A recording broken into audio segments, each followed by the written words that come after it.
Bonjour. Dans le cours d'aujourd'hui, nous allons voir comment rapporter les paroles de quelqu'un ou comment opérer le passage du discours direct au discours indirect ou rapporté. Imaginons la situation suivante. Véronique est une jeune femme tout juste lancée dans les affaires. Elle est travailleuse, volontaire, ambitieuse et cherche la réussite. Elle possède un restaurant. Les affaires marchent plutôt bien. Récemment, elle est obligée de voyager dans le cadre de sa fonction. Elle s'inquiète énormément pour son projet.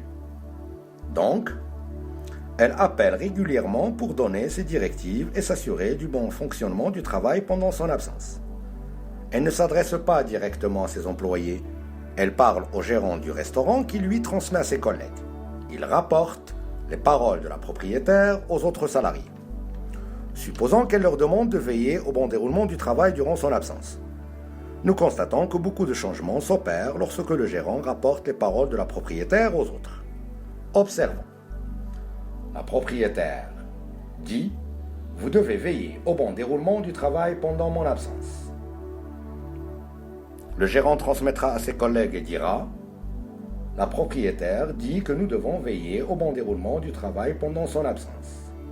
Remarquez, les deux points et les guillemets disparaissent.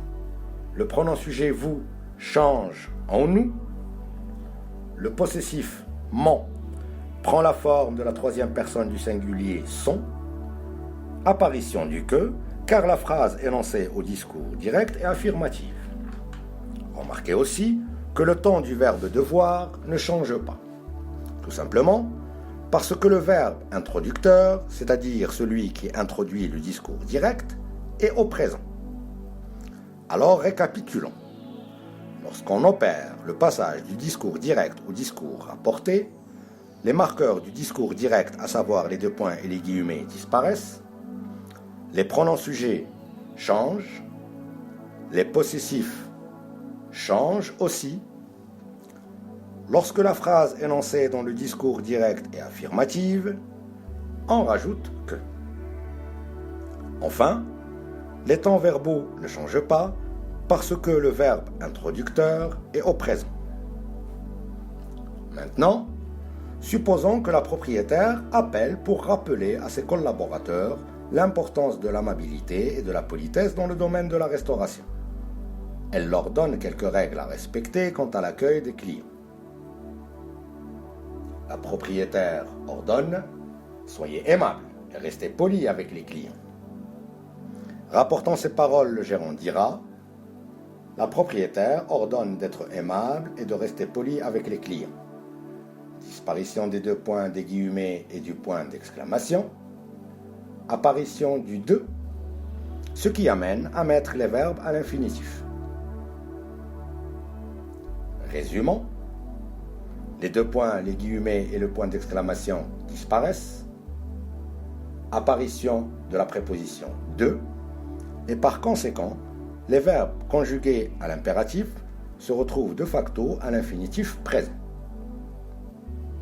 Enfin, imaginons que Véronique s'interroge sur les préparatifs du Nouvel An. Elle appelle le gérant du restaurant et lui pose quelques questions. La propriétaire demande « Est-ce que vous avez commencé à préparer la soirée du Nouvel An ?» Et au gérant de transmettre aux autres, la propriétaire demande si nous avons commencé à préparer la soirée du Nouvel An. Suppression des deux points guillemets et du point d'interrogation. Le « est-ce que » change en « si ». Les pronoms sujets changent. Et puisque le verbe introducteur est au présent, les temps verbaux ne changent pas. La propriétaire demande « Qu'est-ce que vous avez prévu comme plat spécial ?» La propriétaire demande ce que nous avons prévu comme plat spécial. Suppression des deux points guillemets et du point d'interrogation. Le « qu'est-ce que » change en « ce que ». Changement des pronoms sujets. Les temps verbaux ne changent pas parce que le verbe introducteur est au présent. Les autres outils interrogatifs ne changent pas quand on opère le passage du discours direct au discours rapporté. Par contre, les marqueurs de temps « e » changent. Merci pour votre attention.